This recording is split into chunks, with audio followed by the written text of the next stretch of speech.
where I play, as long as I go number one in the draft.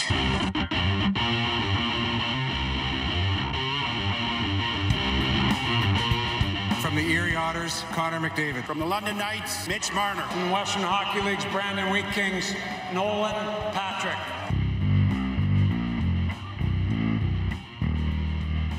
This is Tracking the Draft with Craig Button. He checks an enormous amount of boxes. Nobody in this draft did more with less. I absolutely love him. It's not his skills that anybody's concerned about. It's that playing attitude. And quite frankly, it's really poor. Speeding towards the future of the NHL. From the U.S. Development Program, Jacob Truba. From Färjestad of the Swedish Elite League, Jonas Brodin. From the Boston U Terriers, Brady Tkachuk. He could play in the NHL next year. He's one of those guys. Here's your host, Dean Millard. Hello there, and welcome to another episode of Tracking the Draft. This is Season 3, episode number 14, and it is with Craig Button, the Director of Scouting for TSN, will be along very shortly. He is also the head of hockey when it comes to high-level scouting and the Director of Scouting for Duckman's domination of Ultimate Fantasy Hockey League, a franchise with a very bright future. You can get the jersey right there. You can order your very own. This is where the stars of tomorrow are discovered and discussed. And we usually do things in one particular way, where we have a top shelf player, a guy in Craig's top 40, then a next wave player, a guy outside of that, and then we do a time machine. We take a look back on last year's draft. But today we're doing something totally different. We are doing scouting tips and story time with Craig, meaning you get to ask the questions instead of me. And we've got about 15 or a dozen questions lined up for Craig, who will join us in just a second. So really excited to dive into the past and get you some knowledge as well when it comes to scouting. Of course, Craig joins us on the UFHL hotline. Check it out, UFFsports.com. where you can register as a scout. You can check out any of the franchises that are for sale. You can apply as a GM. You can get in the game where you own the game. But scouting is huge. And if you think you're a pretty decent scout, you just have to register for $20 worth of score coin, $25 worth of score coin, and then each player on the open market is $20 worth of score coin, or you can get in on some of the auctions as well. You can trade with your fellow scouts. You can buy players.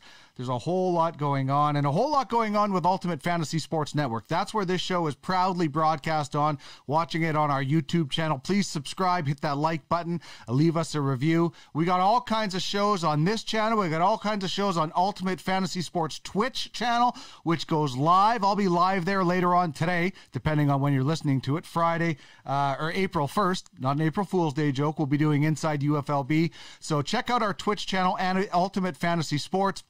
And if you want these in podcast audio format, it's simple. Just search wherever you find your favorite podcasts for Ultimate Fantasy Sports Network, and you can get it in the audio format only. If you'd like to get your show on UFSN, you can do so. UFSN at UFFsports.com. If you're watching, the email is right there on the screen. But without further ado, let's bring him in for story time and scouting tips, Mr. Craig Button.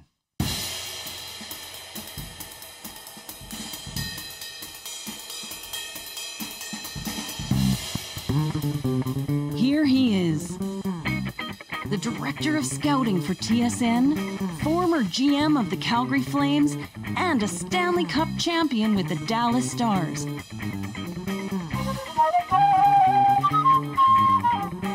Plus, he's a sharp-dressed man with a heart of gold and a passion to match it. Craig Button.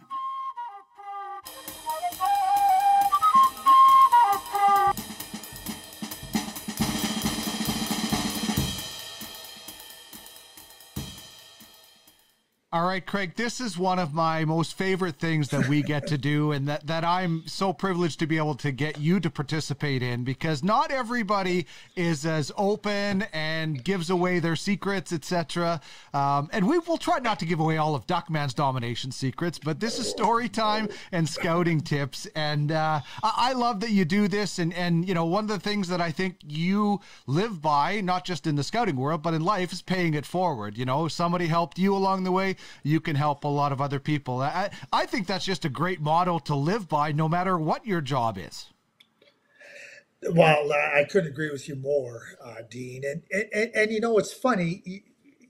I remember years ago being at a funeral, and I was sitting next to Jerry Melnick, who has since passed away, a long time NHL player, NHL executive, coach, scout, long time with the Flyers.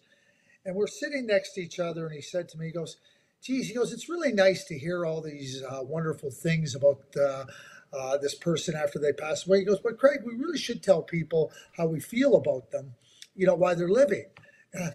And I said, it's such a good point. And, you know, and this is where it brings me back, you know, it's not full circle, but it's just part of the circle, is that Les Jackson. I mean, you know, I started with the Minnesota North Stars in 1988. I didn't get to say, oh, Les Jackson, that's who I want to go work with, right? You know, he'd been an assistant coach with Lauren Henning. He'd moved into scouting. I didn't know him. But boy, you talk about getting lucky. You talk about having somebody that could not only teach you, but was patient with you, that understood you, and, you know, and guided you without judging you, you know, in terms of saying, like, you know, not getting his back up. And, you know, I try to say this to Les all the time, or as much as I can, is that, like, you know, I tell everybody else how instrumental Les was in helping me understand the process of scouting and how he treated people and how he helped people be better. He just has this wonderful demeanor. And like, again, like, so many of my beginnings and so much of the base of what I believe in has been because of the teachings and the philosophies and the guidance of one Les Jackson. And, you know, just so lucky at times that we don't even realize how people enter our lives, but for them to be present in our lives and to never exit our lives, boy, do I feel lucky every single day. Yeah, I agree. There's key people in our lives that certainly made a difference, and you always wonder about those sliding doors and what happens if you would have never met them. And it's great to have those people in our lives, and it's great for you to be able to take the time to answer some questions from the scouting community and the viewing community. And the first one up comes from Chris, and he says, who are some players drafted a bit higher than expected and may not have shown high-end skill, but a few years later you had to do a double or triple check on your notes to see if there's the same player from their draft? And, you know, sometimes you and I talk about this, and thank you very much to Chris for that question. We talk about, you know, a guy being a complementary player, and it's not so much that their style has changed or anything has changed, but maybe they've just developed or matured a little bit. And, you know, I'm sure over a long scouting career, you've had players that, you know, maybe weren't drafted as high. Well, of course they weren't drafted as high, and scouting isn't an exact science, but turned out much better. Well, you know, one of the players that really comes to mind, and it was a different time, and, you know, it was Peter Forsberg, and you might go, what? Peter Forsberg? Like, are you kidding me? Like, he was a great player. Yes, he was a great player, and in his draft year, though, he wasn't a well-known player. And I'll tell you what ended up happening, and it's something you learn from. It was 1991. I had seen Peter play the year before as an underage. I'd seen him and Marcus Naslund play in international tournaments as underages. So I had a pretty good idea that these were two pretty good players. There was another player in that group, Nicholas Sundblad, who was a first-round draft pick to the Calgary Flames, the exact same draft, the 91 draft. Anyway, carry on with the story. 1991, they had what they called the Four Nations tournament, which occurred in February of 91. It also happened to coincide at the same time with the Kuwait, with the Iraqi invasion into Kuwait, the Gulf War, and there was a lot of people that didn't feel comfortable traveling over to Europe at that time. I did. The tournament was in Sweden. Went to Sweden. And I tell you, it was pretty obvious how good Peter Forsberg was. I mean, he was that good. He was that dominant, and he was fierce. But he goes, and so I come back, and I'm talking about the Peter. We got better see this guy. Blah blah blah blah blah. And I go, and I'd seen him at Christmas as well, and then I'd followed it up. And so Now I got a lot of good viewings on Peter and Marcus at that time, and I'm just talking about we got to get over it. So they had what they called the European Championships, which is a precursor to what is now the U18 Championships. I didn't go to the championship. It happened in April, and when our guys came back, Les was there, and they said, "Oh, geez, not so sure about this Forsberg." I was lucky because, they respected me, they respected my opinion, but the questions they had about Peter were legitimate, and I got it, right? So anyway, we're going through our draft ratings and everything, and, I'm talking about it, and I remember one of our scouts said, he had to have been sick. There's no way you can see a guy play like you've seen him and describe the way, and he wasn't sick. I said, well, I don't know. Anyway, so we're going through it, and we were picking 8th that year in Minnesota, and we're trying to figure out, Forsberg, believe it or not, we would have not taken Peter Forsberg at 8 if he was there. Anyway, he ends up getting drafted by the Philadelphia Flyers at 6. Well, because we'd had, Bob Clark was our manager, we'd had some former scouts that had been with Philadelphia that were kind of like surprised and like really like, oh my God, like it was almost like, because the Flyers took him, there was almost this instant respect that like, oh, they're good. Craig must have known what he was talking about. Wow. You can only go by what you believe, right? And after the fact, I'll go back to Jerry Melnick. Jerry Melnick was the chief scout. Jerry Melnick said to me, he goes, Inge Hammerstrom, longtime NHL player, longtime scout, said, he goes, you got to come and see this guy. He said, after that Four Nations tournament, he said they sat on Forsberg in Sweden and watching him in his league right to the end. And he said the best thing that happened for us is he didn't play very well at that European Championships. There was a lot of questioning about Peter Forsberg. And then he didn't come over to the NHL right away. He stayed. He played in the 1994 Olympics in Lillehammer before coming over to the NHL. We know how it all ended. But I can tell you what, that's an example of a player, to me, that like was drafted high. A lot of people were skeptical. A lot of people were skeptical.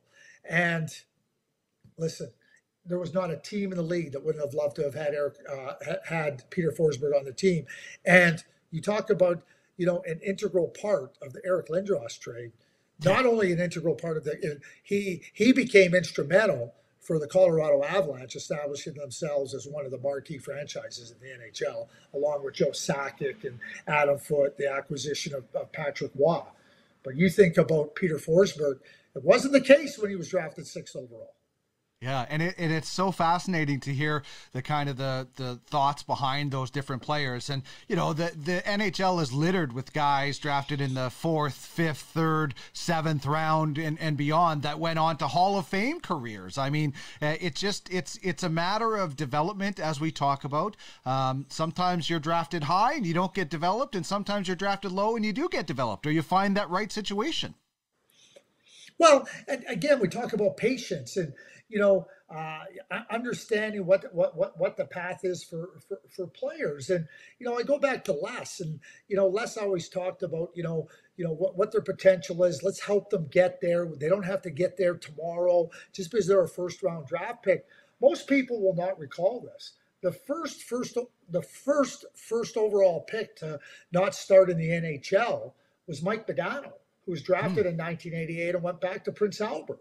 And that was unheard of. Like, one of the good, I know a lot of people chalked it up to a contract and everything. In fact, Trevor Linden is famous for saying, my goal wasn't to sign an NHL contract, it was to play in the NHL. Now, of course, Mike and Trevor were the headliners for that 1988 draft, and Mike went first and Trevor went second. So, there's a little gamesmanship there. Right. But like Mike went back to junior because Jack Ferrero, the new general manager in Minnesota, just felt that this was best. The team wasn't great in Minnesota. Let's let him go back. If we can use the contract as something that, became a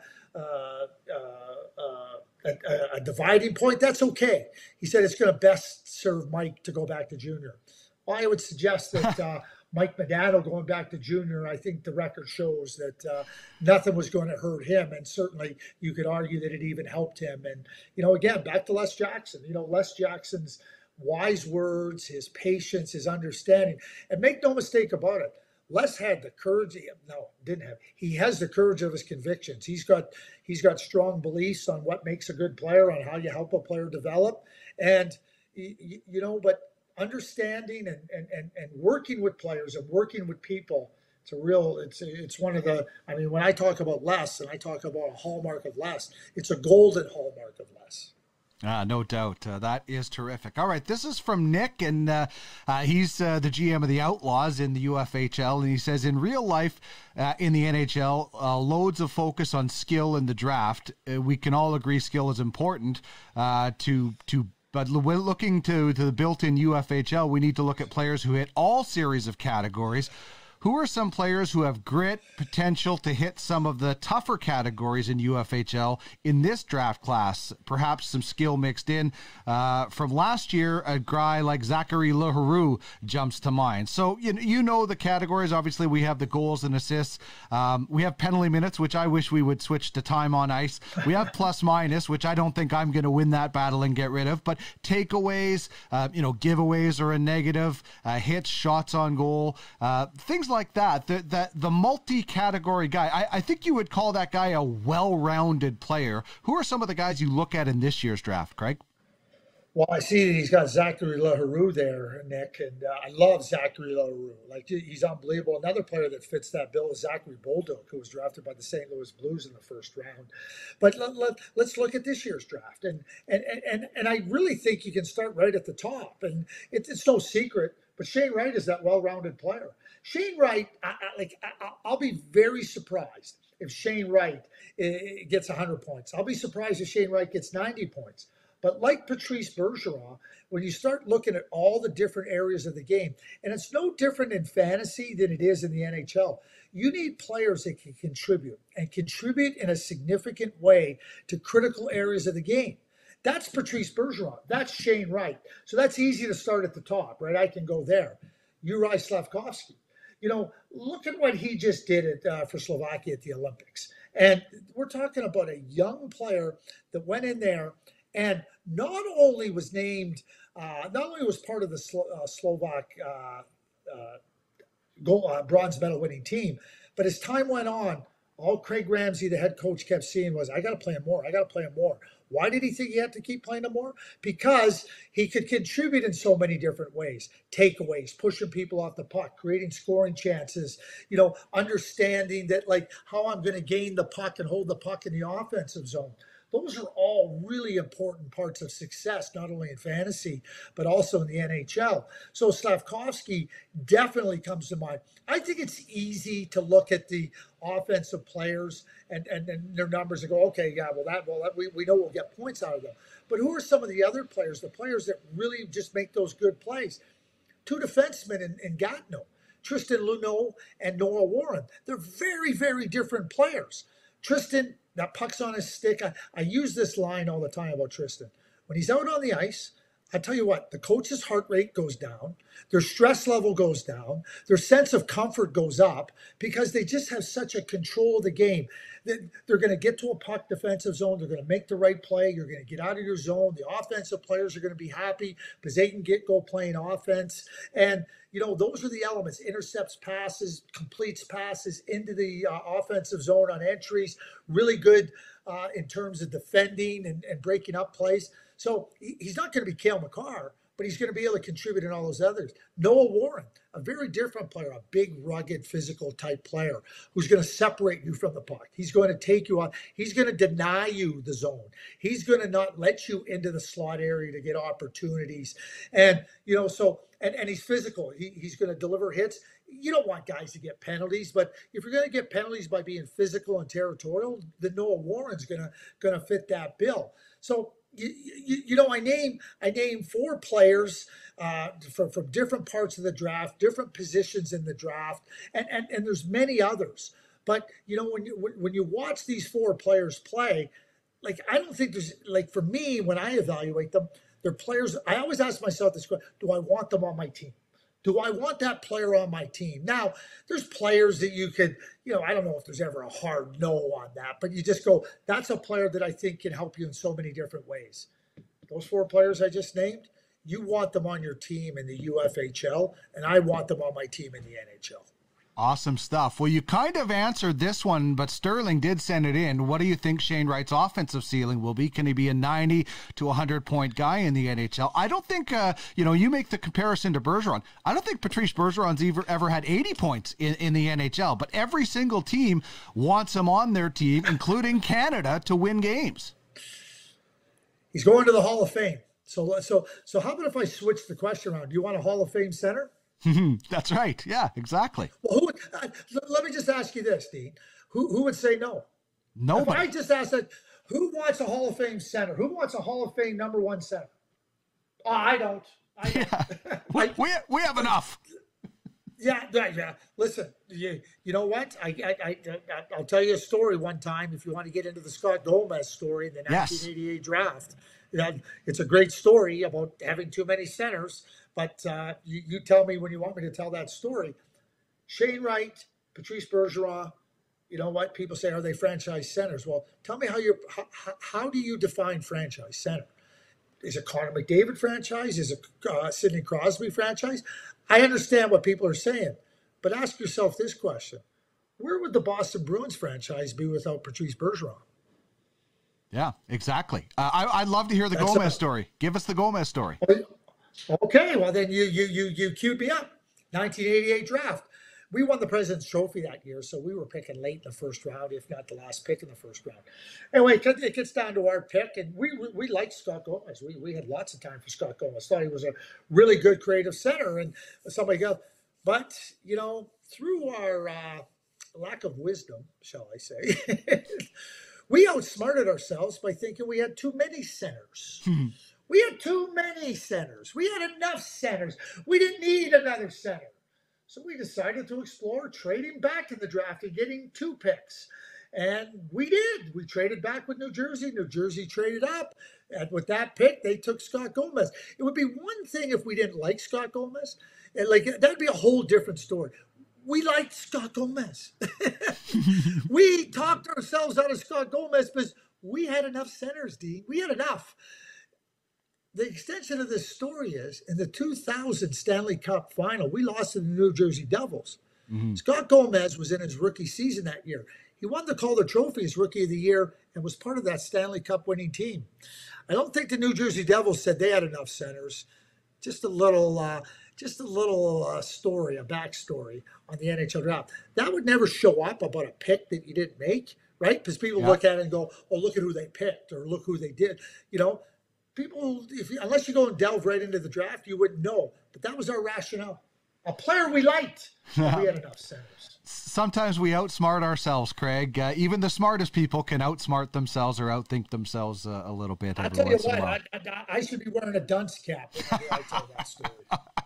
You've made some terrific decisions in your career, so we all have misses in our lives, and you know what? That's how we get better. The smartest people, the most successful people in life have failed at times and learn from those mistakes. And this is an interesting question from Brent. It says, how does a player get rid of a label like being a problem child or bad in the room? Are there guys who successfully did that? And I'm going to preface this question on behalf of Brent and saying, I'm not sure everybody should believe everything they hear in the rumors. Sometimes people get labeled as a bad guy in the room and they're not. And sometimes bad rumors get started. So I'm prefacing the question with that one. I've been around the game a long time, Dean, and I'm holding up my left hand. I'm not going to hold up my right hand, but my left hand has 4 fingers on it, okay? I can tell you that those 4 fingers are not even close to all occupied with players that were bad in the room or bad people. It just doesn't, it is so rare, but it becomes a narrative where people want to say that, right? And, it's different to say, he doesn't fit an area. I'll tell you a story. We traded for Joe Nieuwendyk.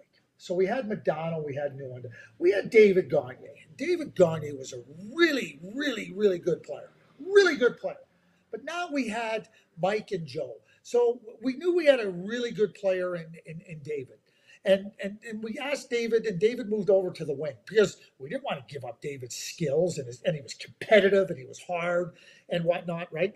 And we ended up, at the time, David was a center. He wasn't a winger, but he tried his hardest to be a good winger and everything. And it wasn't working for our team, and it probably wasn't working for David. We ended up trading David for Benoit Hogue.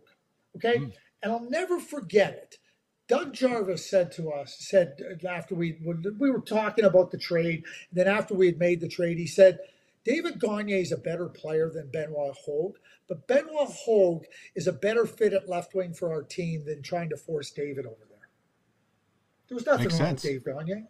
But here's what ends up happening. The reason I tell you that story, people loved after the fact to tell you, oh, like that's a bad guy, or geez, sometimes players don't fit. It doesn't mean they're not competitive. It doesn't mean they're not skilled, and it certainly doesn't mean that they're bad people. Because, like I said, I've met very, very few. Like when I say few, I'm talking in single digits, not even filling up a hand of what you might consider to be a bad person. Okay, so I don't buy into that. Okay, that's number one. I'm going to go to one of the greatest goal scorers of all time to try to talk to this story about Brett. In the summer of 1998, this is after the fiasco at the draft by Craig Button saying we have too many centers and we're not drafting Scott Gomez. So we're in free agency and we're looking to try to add a real top-end skilled player.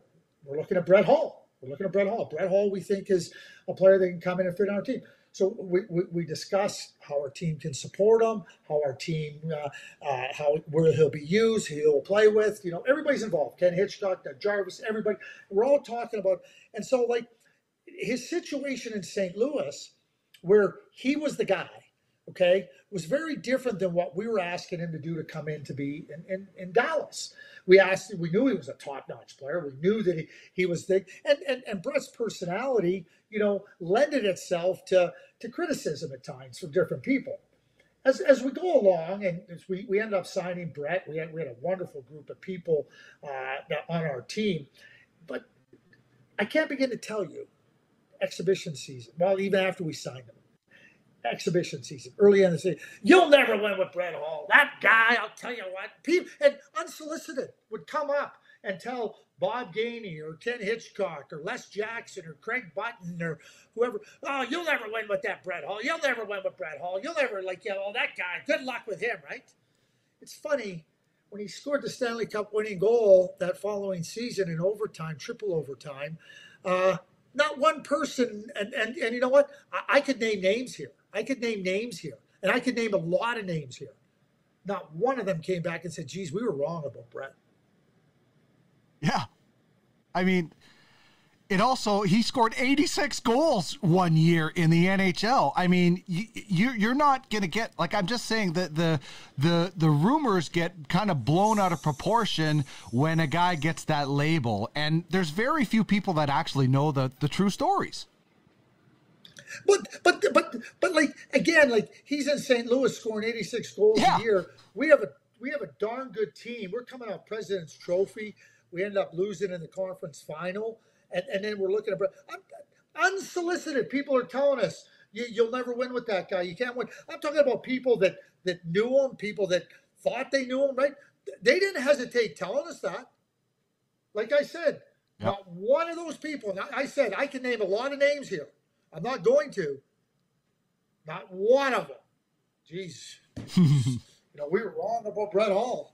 Like, can you imagine people saying that, Dean? You can't win with Brett Hall? I've said this for forever and a day. I've heard it about Joe Thornton. I heard it about Patrick Marleau. I heard it about Alexander Ovechkin in the day. I've heard it about so many players. You'll never win with that player. I'll take my chances on Joe Thornton, Patrick Marleau, Alexander Ovechkin. I'll take my chances on Brett Hall. I'll take them. I'll take my chances. Yeah, Brett Hall won a World Cup. Like, he did. It's not like he never won anything, and obviously a Stanley Cup with you guys as well. So it's silly, Dean. It's silly. But let me tell you this. Some of the biggest backstabbers, like, are people that get, and everybody talks about hockey. Oh, how up front and character. Some of the biggest backstabbers don't have a lot of character, that are backstabbing these players, and they don't put their name to it. Yeah, 100%. Well, Craig joins us, and he puts his name on this show, and courtesy of the UFHL Hotline. Scouting is a huge part of the platform, lifeblood of franchises in the UFHL. Any free agent, any prospect goes through a scout, so get in the game where you own the game. Put your scouting talent to great use. Become an independent scout, form a partnership with an existing franchise, and you can get more information on Twitter at the UFHL. Get in the game where you own the game. Okay, let's have I have to say this right now. I have to say this right now to everybody out at on the UFHL hotline and the people that own teams and scout. You can never have enough centers. Beautiful. Yeah, always stock up on centers. Okay, this is some fun questions now. What junior or college arenas have the best atmosphere when it comes to crowd and arena? From Jerry. And, I've had the privilege of being in a lot of different junior rinks. And, listen, I'm going to be partial and say the Keystone Center is a great crowd. The arena in Red Deer, especially during the 2001 Memorial Cup run, was amazing. But you've been in a lot more rinks and some of the college rinks. I've only been to Ralph Engelstad, which is one of the best arenas in the world. College games have a much different atmosphere than junior games, but what are some arenas that you absolutely love going to? Yeah, I'm glad you make it plural because it is about arenas, right? And across the country, when we think about junior hockey rinks, right? I mean, first of all, those junior rinks represent communities. And those communities are so proud, not only of their junior team, but they are instrumental in helping these players come into a community, billeting them. They become part of their education, going to school and everything. So, when we talk about the arenas, it's the people in the community that are supporting these teams and these players in such significant ways. So obviously when they're successful, it becomes a lot more exciting. I remember the Saskatoon Blades were playing the Kamloops Blazers in the Western Hockey League final a number of years back. And I remember talking to Lauren Mollican, and I said, one thing you need to be aware of when you go into Kamloops, I said, that arena rocks. And obviously, this is coming off of all those successful teams they had. They were winning all the time. It was great. And they pipe up the music. The fans get into it. I said, I'm only going to tell you this, Lauren. I said, if you call a timeout, take your team down the hallway.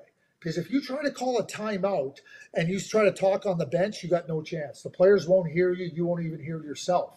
And that speaks to just the environment that Kamloops created. Sault Ste.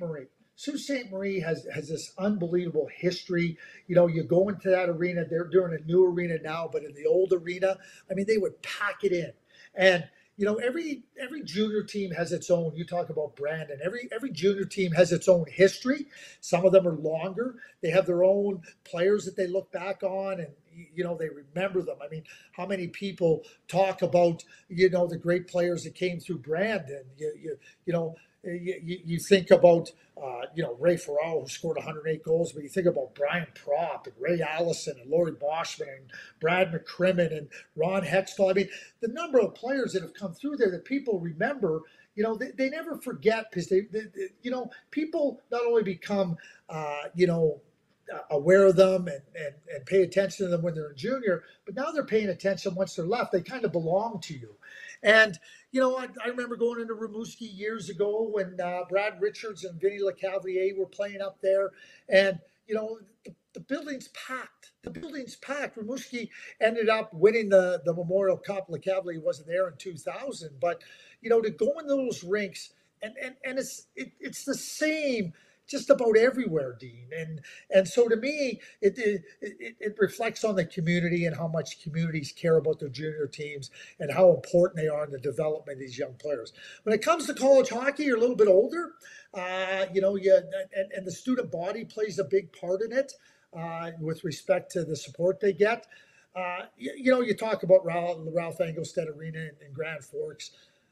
My favorite arena, and I lived in Ann Arbor for 12 years. I had season tickets, but Yost Ice Arena, I mean, it's an old wooden arena. They put some modifications into it, but those teams, for Michigan were great. They won national championships. They had great players, and the building was packed. But more than that, they have this the student cheering section. They're called the Children of Yost, and I can tell you what, Dean, they are so engaged in the game and so involved, and you know, like the anticipation, the excitement that comes by walking into the arena, hearing them play the fight songs and everything. And you know what? It's the same in Wisconsin. It's the same at Minnesota. Cornell, I don't know if you know what they do at Cornell. You know, they introduce they start the game and they start introducing the opening lineup, right? And everybody starts reading the paper. Yeah. And then once the visiting lineup is announced, they take the paper and they crumble it up, and then they announce the Cornell Big Red starting lineup. You know, if you haven't seen it, you know, it sounds like, oh, geez, what's that? But it's so orchestrated, and it's gone through the student body for decades. And it's fun to see these environments. So I haven't come close to naming like some of the ones that are right there with all these other ones, but that's right off the top of my head what I like to enjoy. But when you have a good team and your team is performing well, the community is behind it, and that makes it exciting. That's awesome. All right, let's get back to some scouting. We'll try and sneak a couple more in here. Is there a checklist that you use when evaluating a player for the first time? And that comes to us from Bobby Joe. Bobby Joe, I'll tell you this. Claude Ruel, he won a Stanley Cup as head coach of the Montreal Canadiens in 1969. He was an assistant coach for a number of years for other Stanley Cup teams. Long-time development coach, evaluator, scout. Here's what he told me. When I first started scouting, I was at a game in Ottawa with him, and we're sitting there. He said, Craig, he says, watch the guy that has the puck all the time. That's the good player. And I said, that's pretty good advice, right? Like, you know, so you're watching for the puck. I remember a couple of years ago, Logan Stankoven, who was drafted by Dallas, plays in Kamloops, one of the top scorers in the Western Hockey League. You're watching the game, and as you're watching, it's not so much that you have a checklist, you're just kind of watching.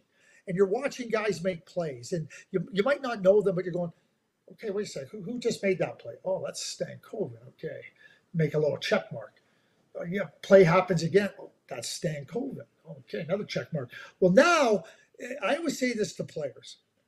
Just do what you do best. You don't have to worry about the scouts finding you. You do what you do best, you will find their eyes, and they will take notice. Trust me on that. And that's really how I try to start. I try to start with a global perspective about like, okay, let's just watch and see, like, you know, how play, because that puck's going to move to the right places. The puck's going to be able to get into areas where you can score, and good players are going to be there a lot more often than the players that aren't good. That's just a fact. And then you go from there. And then the second part of that checklist now then is once you start to see and you identify, okay, what type of player he is. I think it's critically important to identify when you're trying to define what type of player is that. Is that an offensive winger? Is it a scoring winger? Is it a playmaking center? Is it a rushing defenseman? Is it a defensive defenseman? However you want to define players. If you're not understanding what a player's skill set lends itself to in terms of type of player, you can't evaluate the different skills that are necessary. I'll use football as an example. You know, when the combine and everybody says, you know, everybody gets enamored with the 40-yard time. Well, for a lineman, the 40-yard time isn't as important as the shuffle. And for a wide receiver and a cornerback, yeah, your speed and your quickness are important.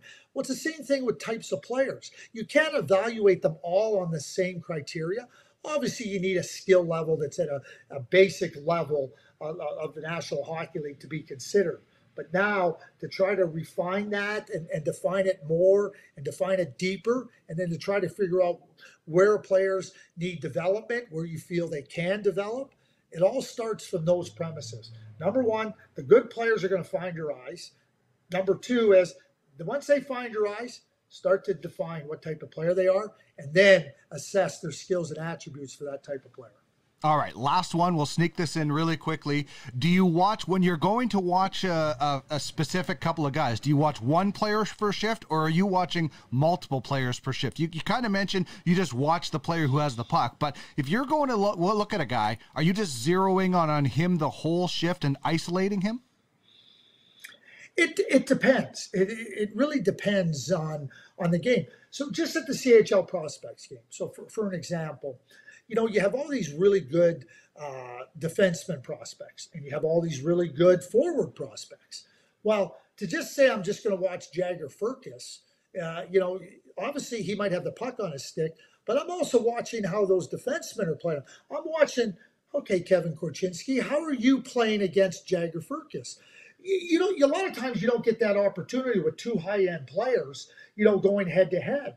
So you're watching it on what I would call in two windows. You're watching Jagger Firkus and you're watching Kevin Korchinski. How's he handle it? Did Jagger Firkus open him up, or did Kevin Korchinski close him down? Did he force him into a worse shooting position, or did he give up a better shooting position?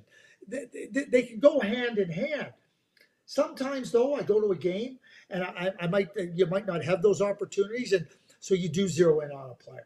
And there's times when I'll just, like in defensemen, a lot of times with defensemen, especially the players in the top part of the draft. Top part of the draft for me is his first 2 rounds.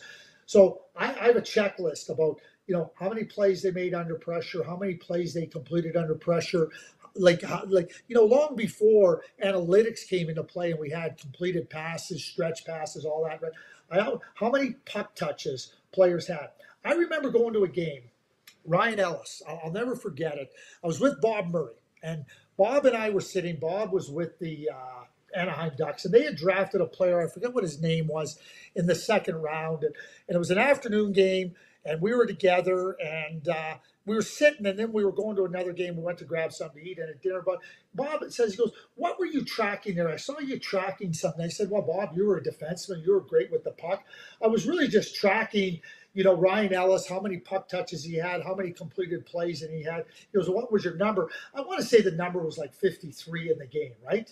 And he looked at me and he says, yeah, he goes, he has the puck an awful lot. He's pretty darn good, isn't he? He goes, the guy we drafted in the second round, he might not get 53 puck touches in the whole season.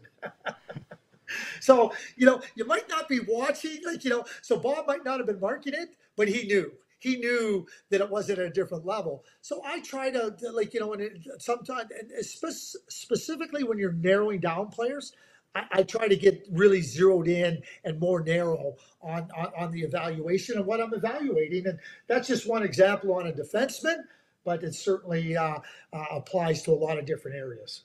Awesome stuff. As usual, Craig, thank you so much for the time. I know the viewers and the listeners really love picking your brain, and we didn't give away all of our secrets for Duckman's domination, so that's a big plus too. Have yourself a great weekend, Craig. Yes, you have yourself a great weekend too. And you know what? We were secretive in 1998 when we thought we had enough centers and we tried to be clever. Well, I'll tell you what, we outsmarted ourselves. Don't outsmart yourself. No doubt. We'll try not to do that. Thanks, Craig. This is a serious message. Craig Button joins us on the Ultimate Franchise Fantasy Sports Hotline. Become a scout and make money while providing prospects to the Ultimate Franchise Hockey League. What you talking about, mister? Pay that man his money. I'm your huckleberry. Check out the details at www.uffsports.com. It's serious. I like it a lot. I said we got a winner. UFFS. You own the game. That was an awesome segment, and I apologize if we did not get to your question. This happens every time we do one of these. We never end up getting through all the questions, so I do apologize for that. We will do another one of these, Craig's Counsels, at the end of the season. That's usually how we wrap up season of Tracking the Draft. This is season 3, episode 14. And by the way, I mentioned Duckman's Domination. You can get your own Duckman's Domination mug. The tea just tastes so much better with a prospect-filled mug. just head to uffsports.com, click on hockey, and then you can shop your heart's content. There's a lot of really great brands throughout UFF Sports, but specifically on UFHL. Also, I'm a little partial to UFLB as I'm the head of baseball for that one. So check it out. It's a lot of fun. We do have a lot of fun with it, and you can join in on the fun as well. Thank you once again to Craig Button for his time, his passion, his knowledge, his stories, and his tips, and also for his work with Duckman's Domination and high-level scouting, of which my wife owns. So it's a family affair. Also, thanks to you, the listener, the viewer, for sending in your questions, for participating in the show, and most importantly, for taking in the product. We love it. Please give us a like wherever you're watching. Subscribe. Check us out on Twitch at Ultimate Fantasy Sports. We're all over the place these days, and it is a lot of fun. Thank you so much. We'll get back to our regular scheduled programming with Craig as we track towards the 2022 draft and more. This is where the stars of tomorrow are discovered and discussed. Have a great weekend, everybody.